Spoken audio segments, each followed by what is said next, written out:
আসসালামু আলাইকুম আপু ও ভাইয়েরা, আমার রান্নাঘরে আপনাদের সবাইকে আমি আমন্ত্রণ জানাচ্ছি। আজকে আমি একটি সহজ রেসিপি নিয়ে এসেছি, সেটা হচ্ছে ভাপা পিঠার রেসিপি। অনেকের নাকি ভাপা পিঠা হয় না, ভেঙে যায়, সেটা দেখানোর জন্য আজকে আমি এই ভিডিওটা করতেছি। তো আশা করি আপনাদের ভালো লাগবে। ভাপা পিঠার জন্য আপনাদের লাগবে চালের গুঁড়ি, নারকেল আর গুড়। সেটা মরচা মানে খেজুরের গুড় হোক আর টিনের গুড় হোক, যেটাই আপনি নিতে পারেন। ভাপা পিঠা বানানোর জন্য প্রথমে আমরা একটা বাটিতে 1 কাপ প্রায় 250 গ্রাম চালের গুঁড়া নিয়ে নেব। তারপর চিনি নেব আমরা কাপের 4/1 থেকে আর একটু কম, 2 টেবিল চামচ নিলেই হবে। লবণ অল্প একটু দিব, জাস্ট অল্প একটু দিলাম। এখন আমরা পানি দিয়ে অল্প অল্প করে পানি দিয়ে এটা মানে গুনতে হবে, সেই জন্য আমি আপনাদেরকে দেখাচ্ছি। এখন আমরা অল্প অল্প করে প্রথমে 2 টেবিল চামচ পানি দেব, দিয়ে এটাকে ভালো করে মাখিয়ে নেব এইভাবে।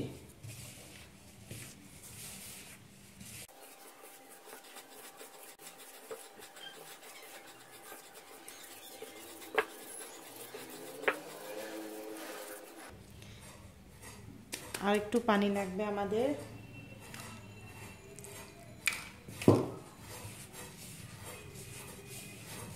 তিন টেবিল চামচ পানি দিলাম।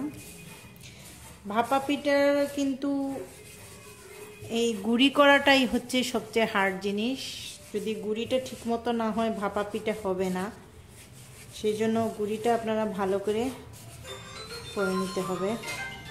ভালো করে মিশানো হয়ে গেলে একটু চেপে দেখতে হবে। তো আরেক টেবিল চামচ আমি দিয়ে দেব পানি। খেয়াল করে মাখাবেন, অবশ্যই আপনাদের ভাপা পিঠাটা হবে। সম্পূর্ণ নির্ভর করে ভাপা পিঠার কিন্তু ওই আপনার কিভাবে আপনি খামিরটা রেডি করছেন বা ঝুড়িটা রেডি করছেন।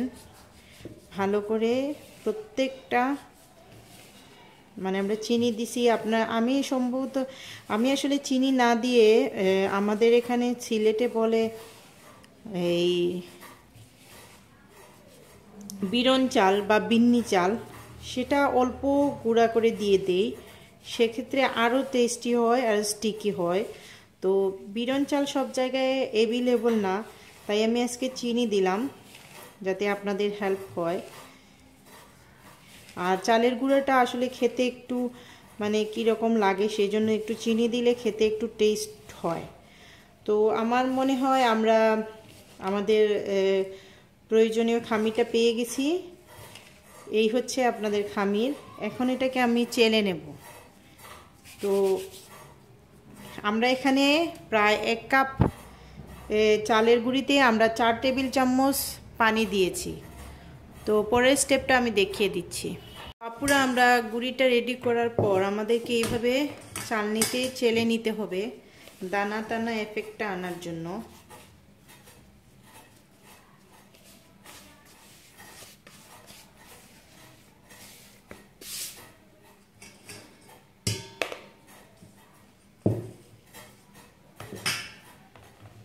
এটাকে এভাবে চেপে চেপে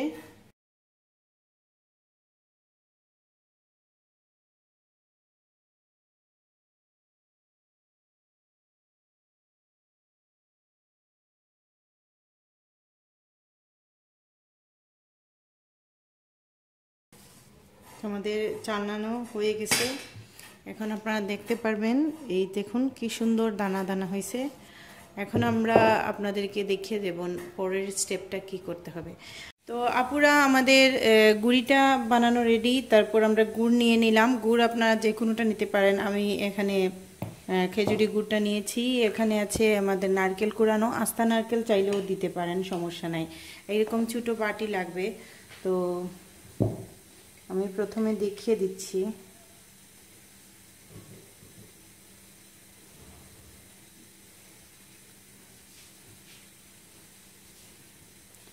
এইভাবে অল্প নিতে হবে।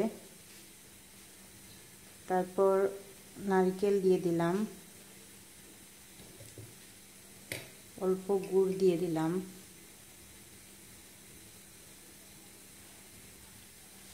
নারকেল দিয়ে দিলাম, অল্প গুড় দিয়ে দিলাম। তারপর আবার আমরা এইভাবে দিয়ে দেব।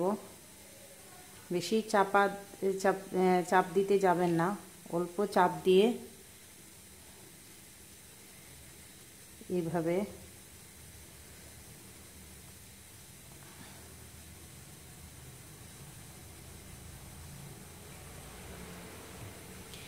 এই হয়ে গেল রেডি একটা। আরেকটা আমি রেডি করব।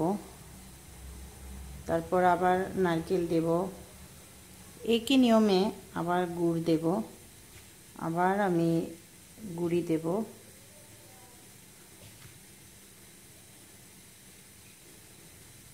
তো এই পালাক্রমে এইভাবে আপনাদেরকে করতে হবে, মানে রেডি করতে হবে। এখন আমাদের দুইটা পিঠার ছাঁচ রেডি।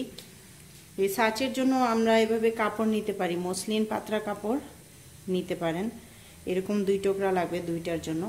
পরের প্রসেসটা আমি দেখ। তো আমাদের ছাঁচটা রেডি। এখন আমরা একটা পাতিলে পানি বসিয়ে দিয়েছি। সেই পানির উপর কলিন্ডার থাকলে আপনারা কলিন্ডার ইউজ করতে পারেন, অথবা মাটির কড়াই থাকে, এটার জন্য বিশেষ একটা কড়াই থাকে, সেটাও নিতে পারেন। আমি সহজ যেটা সেটা দেখিয়ে দিচ্ছি। তো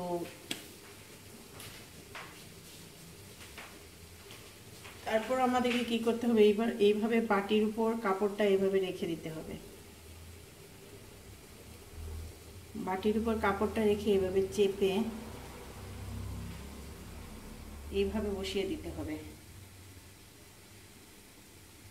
বসিয়ে দেওয়ার পর এইভাবে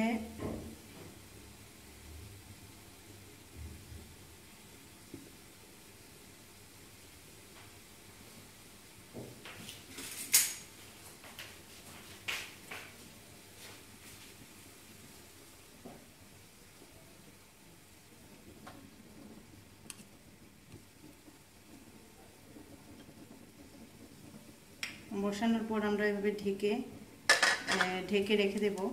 তারপর আমি আপনাদেরকে দেখাচ্ছি কতক্ষণ রাখতে হবে। তো পুরো 5 মিনিট হওয়ার পর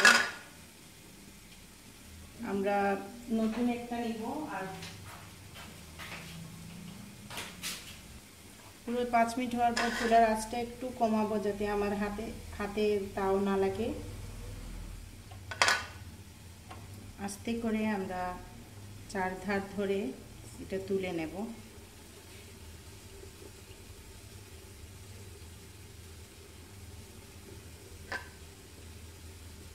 নতুন একটা আমরা এভাবে দিয়ে দেব।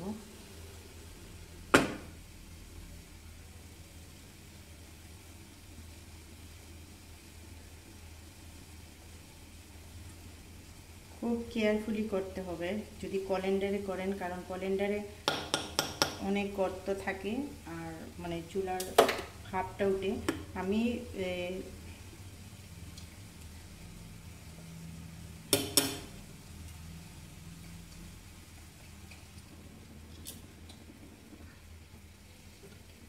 এইভাবে আস্তে করে তুলে নিতে হবে। নেওয়ার পর জাস্ট ঢাকনাটা দিয়ে আরও 5 মিনিট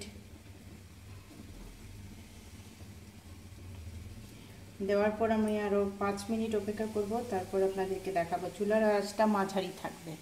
তো আপুরা, এভাবে ধোয়া ওটা আপনাদের পিঠাটা রেডি হয়ে গেছে।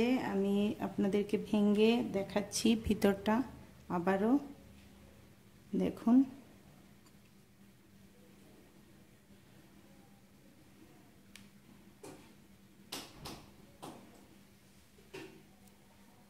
এই হলো আপনাদের ভাপা পিঠা।